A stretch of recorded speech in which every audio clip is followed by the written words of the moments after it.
Welcome to Miami Heat Beat Podcast. I'm your host, Giancarlo Navas. And with me today, we got Franky G. Franky's beautiful. We got Franky G. Ice Cats up 1-0. Let's go. We have Kyle Scarlett. Yo. What's up? Good boys. What it do? I'm back. I've been out for pretty much since All-Star break, but I'm back. I'm ready to go. We have a second half of a season. We have a play-in chase or a lottery chase to cover, and damn it, will I be here for both of them. Shout out to Twitch chat. I see people in chat saying they're driving but listening. Stay safe out there.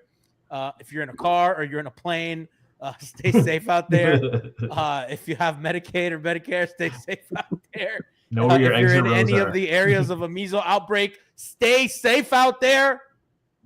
Stay safe, people. Love you guys, but love our Twitch and YouTube audience for always tuning in. If you're live on Twitch, thank you so much. If you're listening on the pod, we love you. And if you're on YouTube, you should make sure to, if you're watching the VOD on YouTube, make sure to tune into live, either on Twitch or on our YouTube channel. So make sure to join us for that. I think we've kind of reached the point, guys, where we have to have a conversation about the guys that Miami traded for, right? So Andrew Wiggins, Davion Mitchell, and Kyle Anderson. And I think we're kind of, okay, we've had enough of a sample size to kind of at least get a little taste of who they are, what's going on. And I thought it'd be like a good time to discuss, right? They just traded for them. We have a few games under our belt. All-Star break is over. And we're really, March is about to start. And really, this is kind of the time where Miami Heat teams have always historically really taken off the March springboard into the playoffs or whatever. So I thought it'd be a good time. I thought it'd be a really good time to talk about these guys and to kind of assess how they've been. And we got to start with Wig. We got to start with Andrew Wiggins. It's been 6 games. He's played 6 games. He's averaging about 18 points per game. He's shooting 43% from 2, and he's shooting 29% from 3. A huge drop off in Golden State. He was shooting 38% on the year. Not very good. Assist wise, he's giving you 3 rebounds. He's giving you 5. Turning it over a little bit high, to be honest with you. It'd be a career high in turnovers for him at 2.7. Let's start with him because I think he was the guy that was kind of the big name on the trade. In the trade, statistically, his advanced stats on the year. I don't have him separated between Golden State and Miami, but on the year, I mean, his EPM is really good. His DPM is really good. His offensive EPM is pretty okay. Franky, we'll start with you, man. I have not been impressed by him, and I've joked that they really traded Jimmy for a third option. That's kind of where I'm at. I know he's only 30 years old. Well, he's not only 30 years old. It's not like this is kind of who he is. I'm a little worried. He's production-wise, he's averaging like across the board almost the exact same numbers. Obviously, the shooting tick is a tick down, but small sample size, you expect that to get closer to career norms. But I feel like he's been fine. He's kind of finding his way. Being used way more on ball creation, he would be among the team leaders in rim percentage, like a percentage of your attempts at the rim over the course of a full season. So he brings a little bit of variety, versatility offensively. They're using him in the post a lot. I expect his shot to start falling as he gets more comfortable. But he's doing a lot more on-ball creation than I expected for him. And I feel like, I've always felt like he's a good player, a guy contending teams would love to have. He's a winning player, contributes on both ends. But I feel like here he's asked to do a little bit too much and a little bit miscasted in his role. But for his, for the 6 games, as he's get used to it, there's ups and downs. But I feel like he's been mostly fine. I do get what you're getting from on the disappointment side. What do you mean get more comfortable with his shots? I don't really think that Oh, no, I just mean his shots will start falling. Okay, because I was like, I don't really think that. I mean, he's, if anything, I don't think he'll ever be as comfortable. Nobody's comfortable as they are playing with Steph Curry. And right. I see Kyle being like, I know. But I mean, it's not, he has free reign. Like, at least the counting stats, you kind of expect, if anything, those to kind of go up. Because it's not like, like Tyler, and credit to Bam. And I think Spo has kind of let off of okay, no mid-range shots allowed anymore, which has kind of helped Bam find a little bit of his game again, and I think that's kind of an under talked about part. But Andrew should be the guy after Tyler getting the ball out. So I don't really understand what this kind of thing is with his comfortability and stuff. Not that that's what you meant. I meant more like on defense and stuff like that. Like I see him. It was good straight up. I think his defense here has been straight up bad. Yeah, that's what I'm saying. But like he's off ball, like he's not used to helping one pass away. For example, like I saw him be a little bit indecisive, caught in the middle the first game against the Hawks, and that's when it really stuck out to me. But there's been other games like that where he's just playing a different system, different role defensively, and that's stuff he's got to. He's training his body to do something different than he's been doing the last 4 or 5 years, or however long he was in Golden State. And now he's got to adjust to a completely different role on both ends. Like I said, the shooting percentage should get back closer to career norms. But I think I think if you expected a ton from him, like people hoping like they were going to unlock like an all-star resurgence for Wiggins, I don't know. I think why was it bad that we expected that? Like his usage has gone up, right? So like what I just said is true. Like so he's soaking up more possessions, and he's still not as productive as he was. He's getting about the same amount of shots as he did in Golden State. Alpha's right here. Kyle, we can go to you now. He says Wiggins is a bad passer just because. Yeah. I started at the top, Alf, and I don't know if you were here at the top of the show, Alf, but his turnovers are really, really high. His assist to turnover ratio is almost like it's awful. He has, what did I say? He has 3.3 to 2.7. Yeah. Like that's pretty horrible. And Alpha's like he has bad court vision. He's a slasher. He's not a on-ball guy. He like they're having him create on ball when that's not his game. Like he's a third option. Yeah, he's like literally like cut, like make quick reads, quick decisions. He's doing a lot more on ball than he should be, but that's the roster construction, and that's what they want. They're trying to pull some stuff out of him. I don't see it. I've never thought Wiggins had the facilities for that big man, but his because of what you mentioned, his passing, his handle, his lack of ability to get downhill on the ball, stuff like that. But like when he starts getting easier shots for himself, I expect the field goal percentage to normalize. But I don't think he's going to be a big difference maker. He's a guy who's going to look better on a better team. You're fucking Andrew Wiggins. You're a champion. You've an all-star. Like, what do you think that they glorified role player? What the fuck are we talking about? Well, yes, that's who he is. I would say, and I think I mentioned this when he first got here, that thank you, Alf. I really do feel that he is. There's almost like a reverse to his earlier days, which again he's very far removed from those. So he's being asked to do things that he did in Minnesota when he hasn't played in Minnesota in a very long time. And when you're playing with Steph Curry, when you're playing with Draymond, when you're playing with guys who have the ball in their hands substantially more, almost out of habit, there's going to be an adjustment and a learning curve to being in a different system. On top of Spo's asking, Spo mentioned it the other night. He wants him to be, the one to put pressure on the rim and get downhill. But in order for him to do that, there has to be certain things kind of run for him to get to those spots, get to that cut, stuff of that nature. So I think it's just a matter of adjustment. I also think that some of this also has to do with spacing, because at this particular moment, I feel like there's not enough space for him to slash the way, because I think he's a really athletic guy. He can get to the rim. I mean, the free throws I think have upped since he's gotten here. Yeah, 6.5 compared to 4.2. Right. So I believe there's something there that says, well, he can get to the basket. I think the jumper is one of those things that's just a rhythm thing. I think it's going to be what it is until it evens out, to Franky's point. Defensively, I feel like this is just adjustment. He's being asked to do, because of, if you just look at his specs, he's 6'7". He's got close to a 7-foot wingspan. He's being asked to do things defensively that, this guy's 6'7" and 7-foot wingspan. We expecting you to make stops, get stops, block shots, occasionally on your matchup. So I think it's just really an adjustment thing more than anything else. And to the comfortability aspect,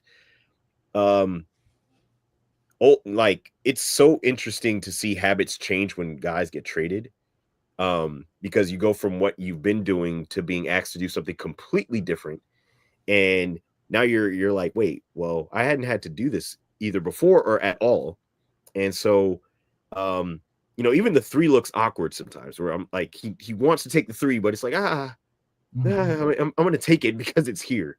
I think it's just a matter of him getting more comfortable. How many has it been? Has it been 10 games yet? 6. That to me is typically where guys. It tends to be where guys get comfortable is within 10 games. You're trying to make sure you don't ruffle any feathers with your teammates, and you're trying to make sure you make everyone else comfortable while you make yourself comfortable. And so I also, personality wise, he just seems like a very laid back kind of guy overall. So he's going to ease into this. So I think he'll have an impact over time, but I think it's just a matter of readjusting to not playing with Steph Curry. Truthfully. Quick shout out to what Fig said in chat. Subscribed for Prime 29 months. Thanks for that. Says we're on a huge 1-game winning streak. We are so back. We are back because Terry Rozier has 2 DMPs in a row. So I'm a happy guy. John also says G showed up to the pod on his main character trying to hide from the police fit. This says G went to the gym, came home, and didn't have time to change fit. So I didn't have the hat at the gym, but my hair is very messy after a workout, as one does. So I'm trying to look good for the camera. I think his defense has been kind of whack. I think the physicality is not there. And I know he's never been like a hugely physical defender, and he's being asked to be a little more physical. But to be honest with you, he can't really keep up with fast guards, right? And he can't be physical, can't really guard like those bigger, stronger wings, it seems like. And again, he'll have time and stuff like that. And defense is more of a team aspect than anything. But, they are bleeding. I mean, how many games have we seen where teams like Atlanta and whatever are just like running all over them? And they're so inconsistent because they'll have like games where, okay, like defense is good and not. But I think pretty consistently he has just been kind of not really felt, not really like I wouldn't count on him, and like I think that when they acquired him, Franky, one of the things was, the all clamps lineup, or like, he's going to be a guy that is more engaged defensively than Jimmy was, because Jimmy was really just taking nights off and stuff like that. And I haven't seen it. I'm not there. I'm not comfortable. There's plenty of guys on the team that I just think are just way better than him at this point. And again, he's 30 years old. He's theoretically in the middle of his prime. And I'm just disappointed. I'm disappointed that, and listen, he's unfairly going to be compared to the shadow of the guy that left. But buddy, wake up. That's what life is. And they need help. They need production. They're absolutely free falling in the standings. And I don't care what a win at home against Atlanta does. They fucking stink. And I think one of the problems, that's the first fucking game they won since they traded for him, right? No, they won Toronto. They won. Okay, so they won 2 fucking games. Yeah. Since they traded for him, they've gone 2-4. That's bad. And a part of that is like he has not been up to snuff on either end of the floor, in my opinion. Mm-hmm. No, I would agree with that. He's definitely hasn't performed well to what you'd hope for, or even to his averages. So like that's why I think there could be some. The 3-point shooting scares me. Like I think that'll get better. I'm not expecting too much. He shot 38% for his career in Golden State. Without Steph in Minnesota, he shot 33%. I think we'll be closer to that number. Steph Merchant? Yeah, but that's what he is. He's a role player. He's a guy who looks a lot better with less of a role where you can focus in on things. And to the defensive point, I think if Haywood's back in the lineup, I think he looked better defensively last game. And I think Haywood. He needs to guard like twos. Helps. He needs to guard like DeMar DeRozan and shit. You know what I mean? Like he can't guard Kawhi or even. And to that point, George. He's averaging 2 stocks a game, one steal and a block. That like he's making some defensive plays. How antiquated are my wings that I just said? Paul George and Kawhi. I'm in a bygone era. You're in 2019, buddy. I'm in a different place. But yeah, like what Fig said, you're going to be compared when you pick the same number. So Wiggs didn't help himself there, but he's been okay. Like I think he'll be better going forward. But yeah, Kyle, like we've talked about just the defensive the defensive potential of him could be a lot better. Like he could definitely be more impactful. But again, we're comparing it. If you're comparing him to Jimmy, he's never going to live up to those expectations. Russ is right. Says I don't feel like he contributes to winning, and that's just kind of like the vibe I get. I feel like he's out there, and we've just read the counting stats that are whatever. They don't jump out the page, but they're like And I kind of agree with Russ. Like he just is kind of there, no impact baskets. Like I don't know. I just as opposed to like other guys on the team or guys that have left that do that. And I think it's like I got to be honest with you. I kind of expected him to be better than Tyler Hero.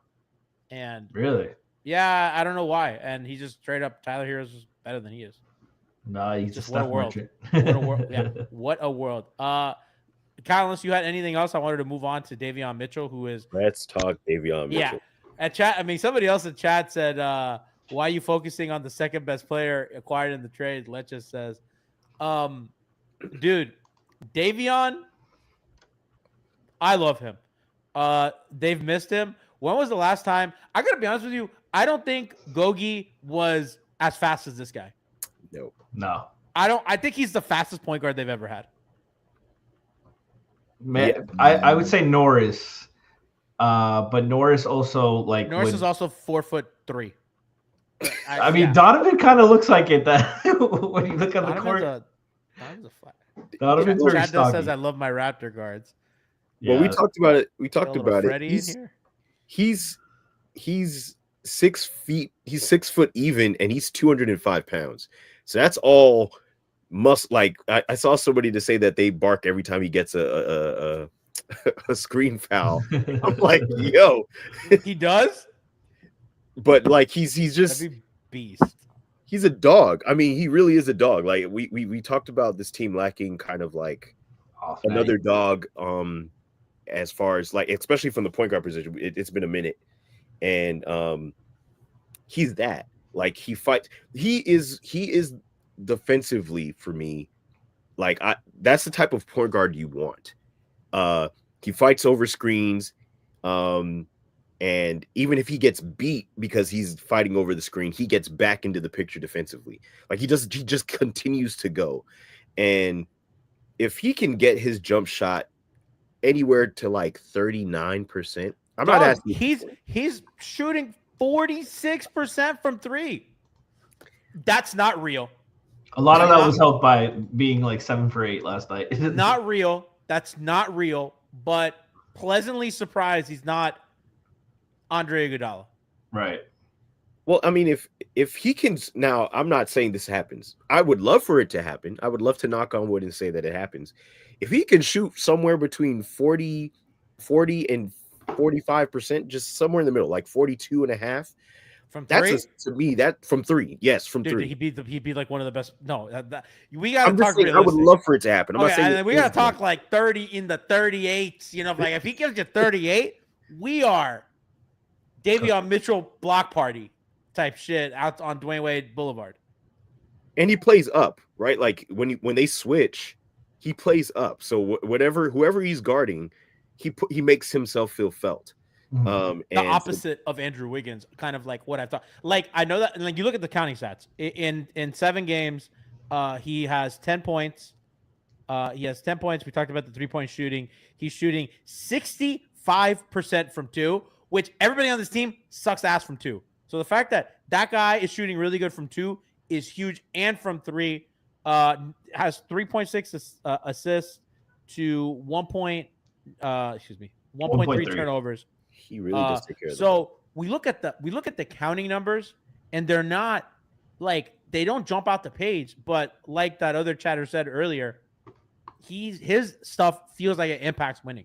It's the stuff. It's like pushing off the rebound because he's not averaging a ton of rebounds. He's averaging 1.6, but I feel like he's active. And when he does get a rebound or an outlet, he is pushing. He is running. He goes coast to coast defensively.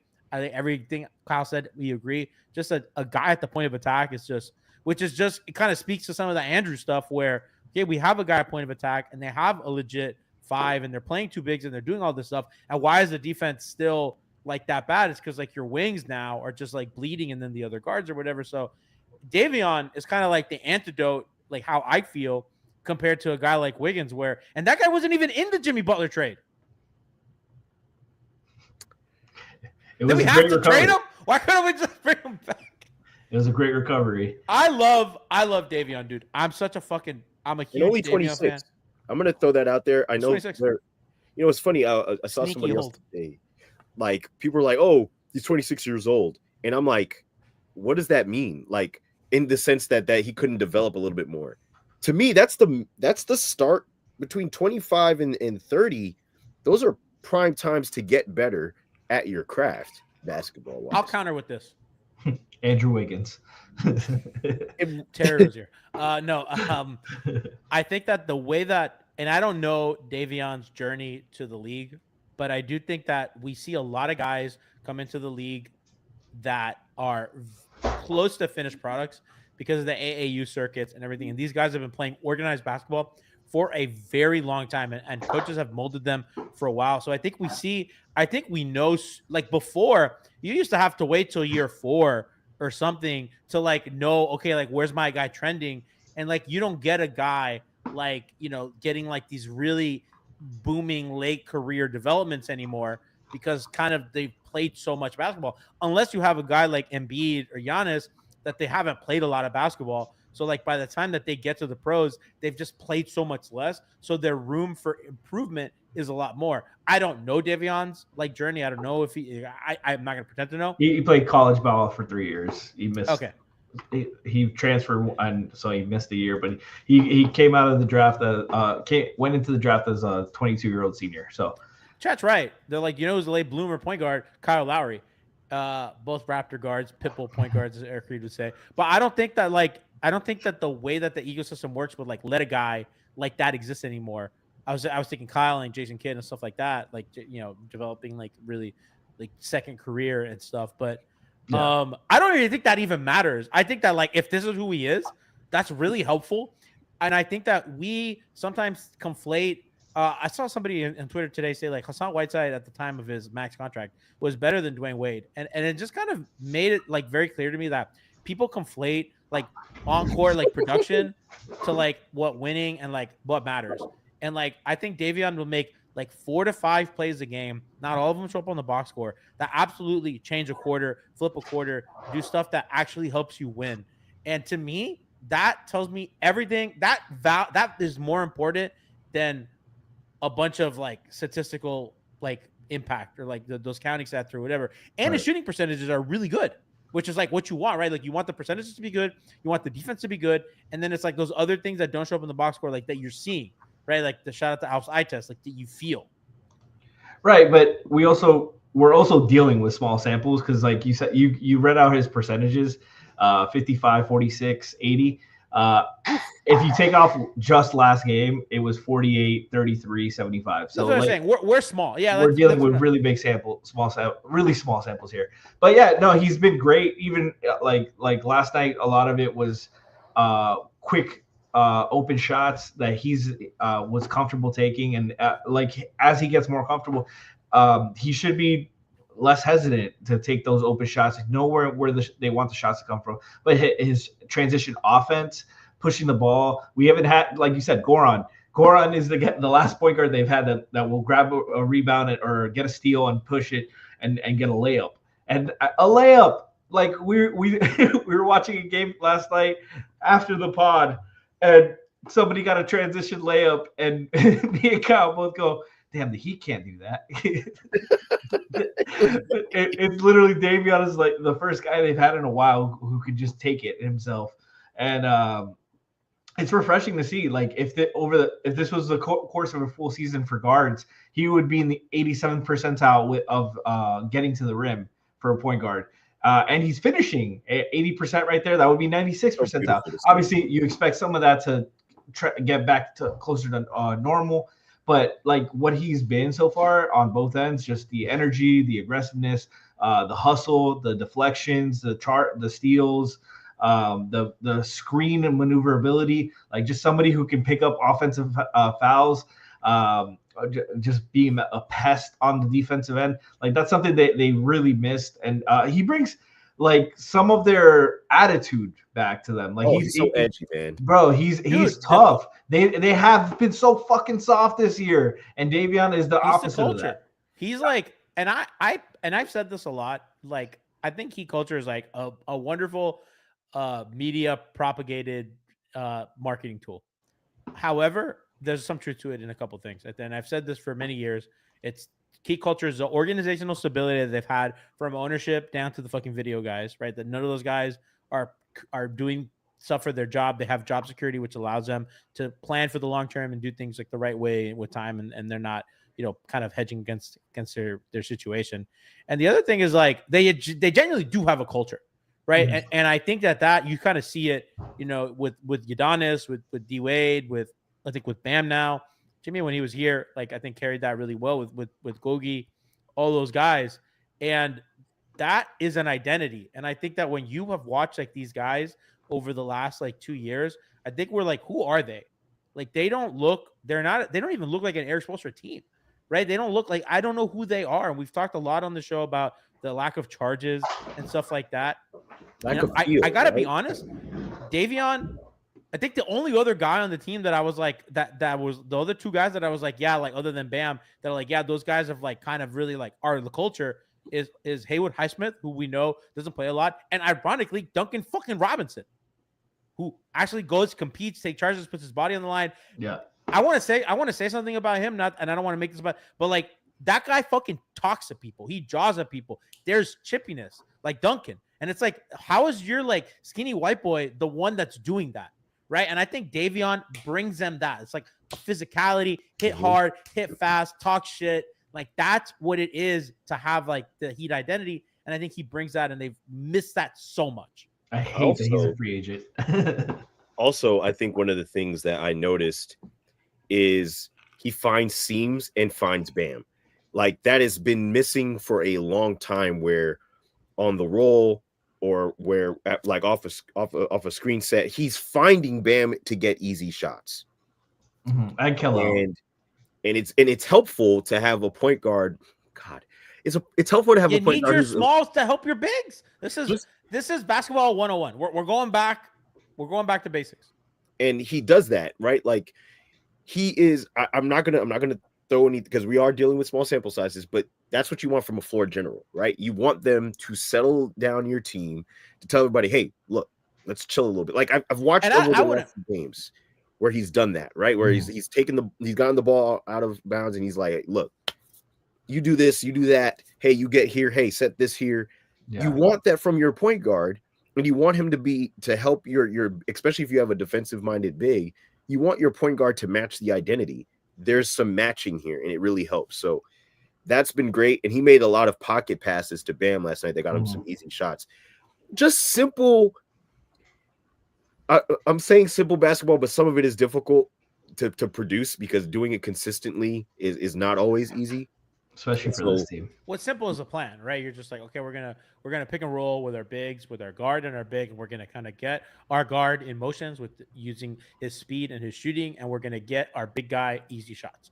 Right. That's what me.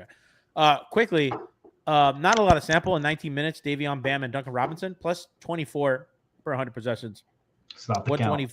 About 124 offensive rating, and important, the 3-point shooting is only 40%. So it's not like that lineup is going scorch earth, like shooting the ball from three. And I think that like that's kind of like that makes sense, right? That you have like a team balance, and I think Davion is. I think a lot of times they've had guys that only do one thing. Like, okay, they have a point guard like Davion, but like he can't shoot a lick and he can't get to the rim or finish. Like Drew Smith every other year except for this year.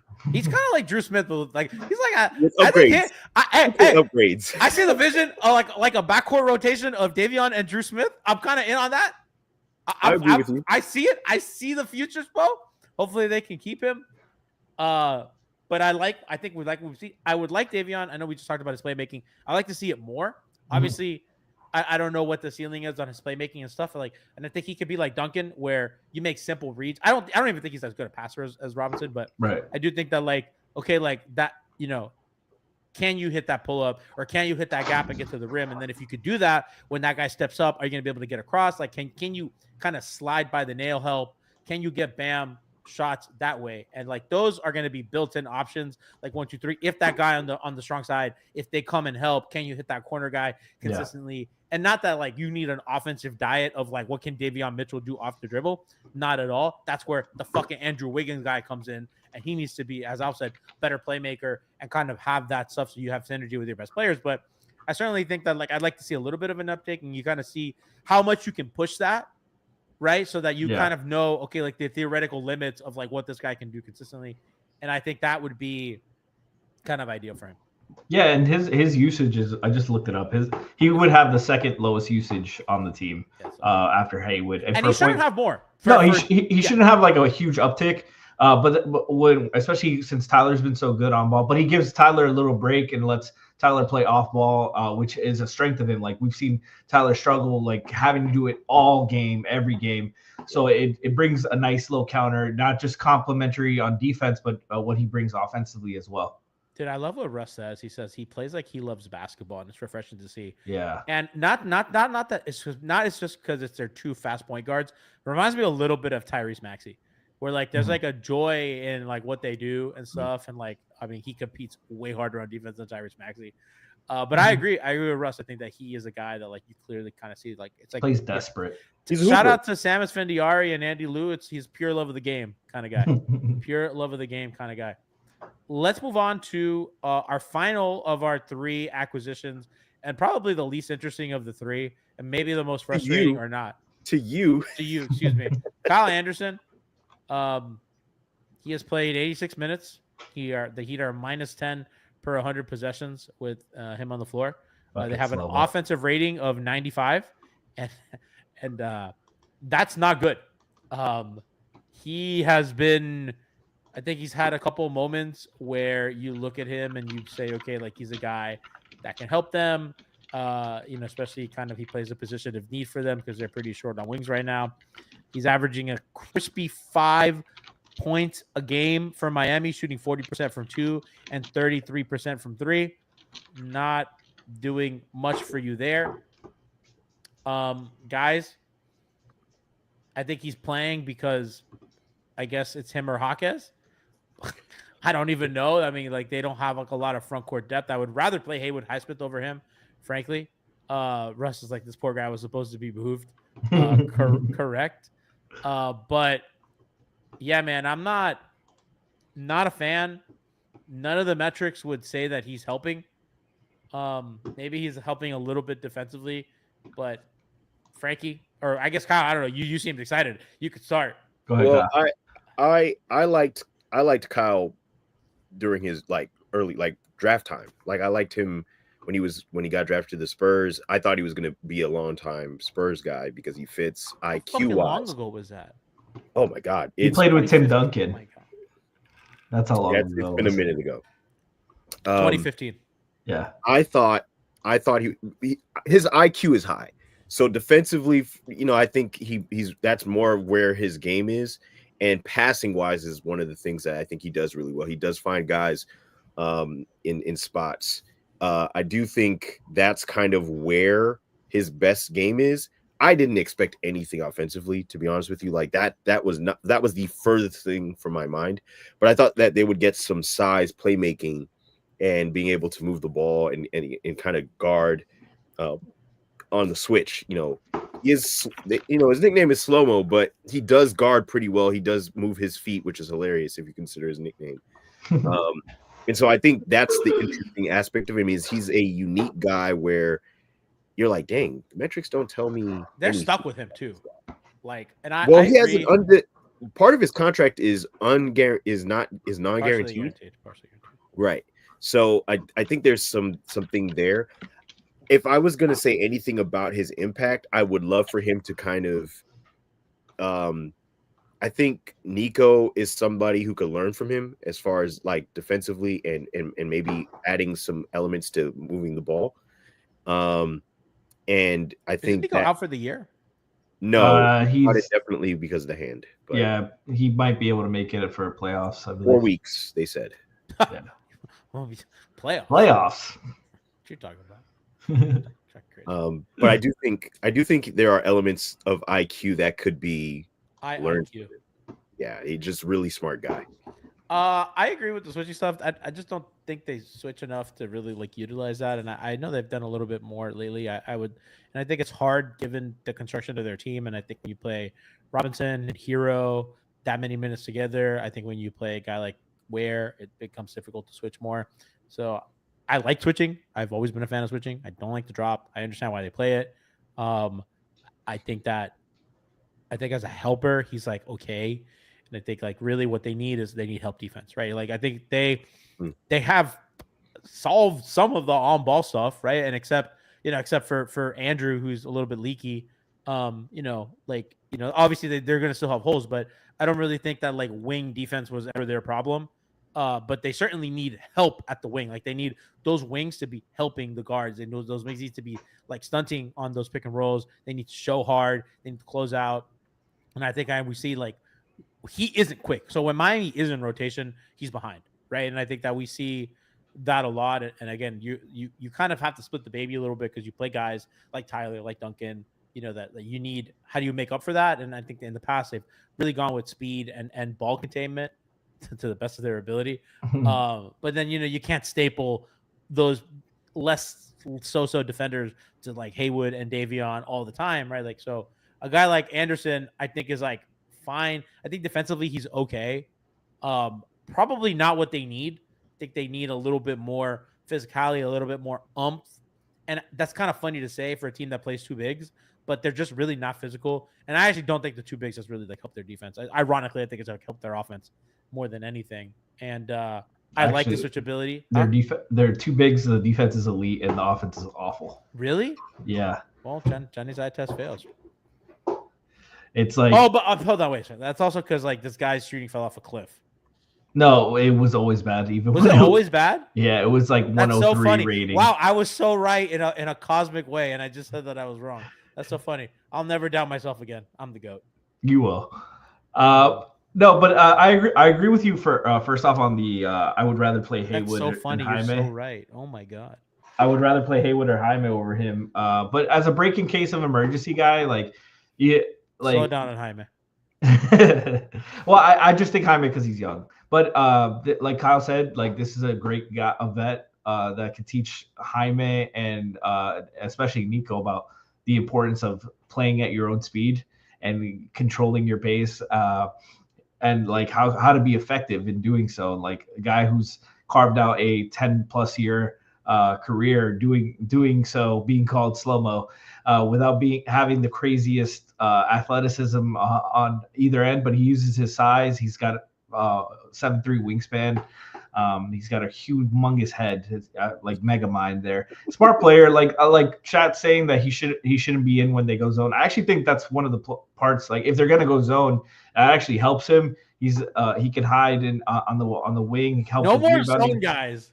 No, but for your 11th man in the rotation, like I'm not mad at a guy who can help with the zone. He's smart. He's capable defensively, active hands, good help on stripping, going to the basket. Like if you expose the ball, he will take advantage. He's got a good wingspan. It takes charges, something that the team doesn't fucking do. So like there's avenues to help, and you've seen it. They were running post splits with Duncan, and him and Duncan already have chemistry. Duncan was getting top blocked. He was finding him bounce fast. But these are things that can help you in a pinch when you need. Hey, I need 5 strong minutes right now from somebody. Let me trust Kyle. Like he's not the worst thing. Non-guaranteed contract for his last year, so like he essentially has one more year. Franky, they have a 95 offensive rating when he's on the court. Oh, I'm not saying he's been great. It's apocalyptic. I know, but it's also 6 games. I bet you they're shooting like 20% from 3. Franky, what are they shooting from 3? In those lineups? Yeah. They're shooting 21%. Yeah. 22%. That can flip like that. Whose fault is that? The shooters. That's probably like his fault. Like he's not shooting the ball well. Like, and if they're not guarding he's taking like 3 shots. If they're not guarding you, and if you're not dangerous on the swing, then yeah, like your shooting is gonna be bad because the one guy that can't shoot, he's taking switch. 3 threes. He's bad. Well, the fact that he doesn't take them is also a problem. Like, yeah, no, it is, but he passes the ball, gets guys open shots. they don't have a lot of time left to have that luxury of whatever. So For sure. I think other guys should be playing over him. When he and Bam are together, they're minus 33. So like that, another guy that is like not a shooter. So when those two guys play together in those 32 minutes, their offense has an 82 offensive rating, and they're shooting 13% from three. And I think like when you kind of see things like that, where he's not shooting and other guys aren't shooting, and then you really shrink the court, and they already have difficulty getting to the rim, they already have difficulty like getting shots, and you just kind of shrink the court even more, and he's just not. You can have a little passing and all that shit you want, but at the end of the day, you are playing with a shrunk court. And when guy like Khalil has this like shooting fall off a cliff, and like Tyler has like off nights, and I think part of the reason why Tyler has these off nights is because like they're keying in on him. Like we don't have to worry about like those other guys. Like we're gonna send to, we're gonna be sent to and be okay with it. We're gonna be able to switch and be okay with it. We're gonna do a lot of these things and it's gonna be okay. We're gonna send size, and we don't have to guard Kyle Anderson with size. We can send size at Tyler. Like it just makes life more difficult, and I think you kind of see in those lineup permutations where it's at. So that's where I'm at with Kyle. I'm not a fan. Let's see. Oh, I like Kyle Scarlett, not Kyle Anderson. Love Kyle Lowry. Big fan of Kyle's, not Kyle Anderson. 2 out of 3. 2 out of 3. Frankie, I know we have a couple things. Let's we have Brass Jazz's show coming up in New York City. If you're in New York, check it out. Check it out. It's Friday, February 28th at the Cat Barker. No, Pat Barker is the pre-show. Double Down is at 8:30. Where's this, Frankie? I've never promoted this. It's at 151 Avenue C between 9th and 10th Street in New York City. What's the venue called? I think that's New Blue. New Blue. I think Alpha's going, right? Yeah, Alpha's going. Tiff is going. There you go. Alpha said he's buying first rounds if you could find them. And Alpha's good for. And by the way, Alpha's probably good for 2 rounds. Yeah, if you get him drunk enough. If you get off drunk enough, he'll pay your whole tab. Yeah. Been there, but I'm the same, so I've done it for him, so we're even.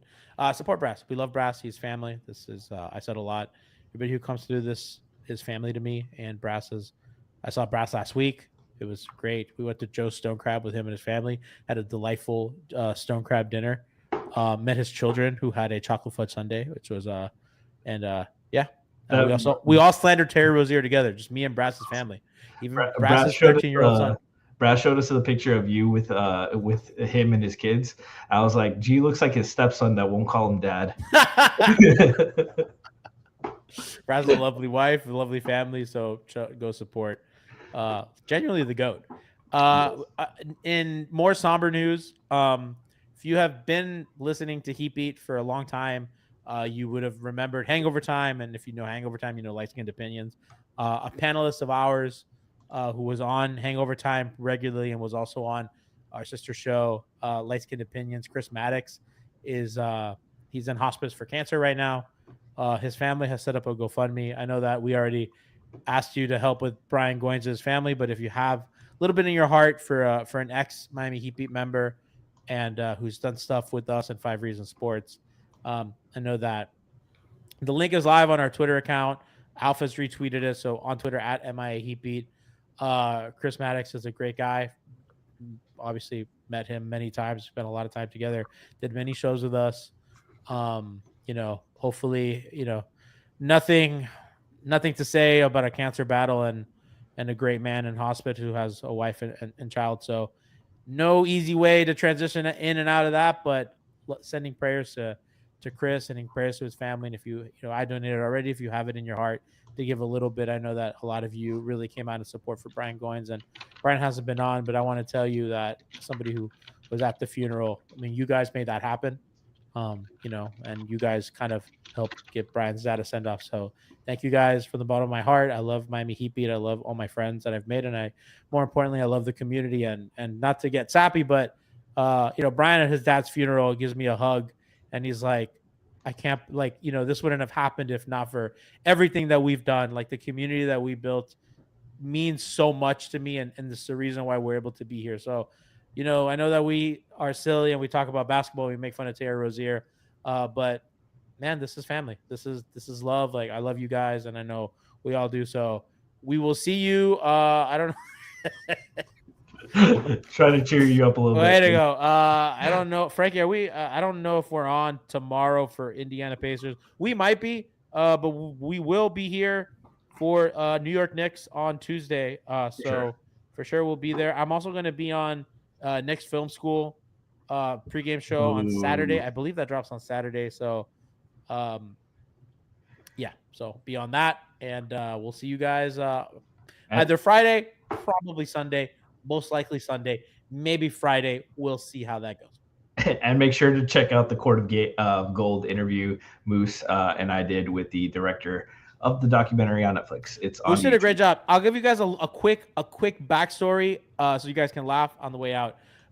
Brass Jazz, when Moose started Streambeat, Brass Jazz once told me that Moose was going to use Streambeat to start an insurrection of Heatbeat. And Moose then plans an interview, does a great job with Franky, and his background, the whole interview is Streambeat. And I sent that picture to Brass, and Brass goes, "I told you so." So check out, if you want to see an insurrection live, check out our YouTube channel where Moose interviews. The insurrection will be televised. The insurrection will be televised. We're gonna put Moose in this. I put Moose in that, in the Heatbeat offices. Take care, and cheers to more Terry Rozier DMPs. Salud.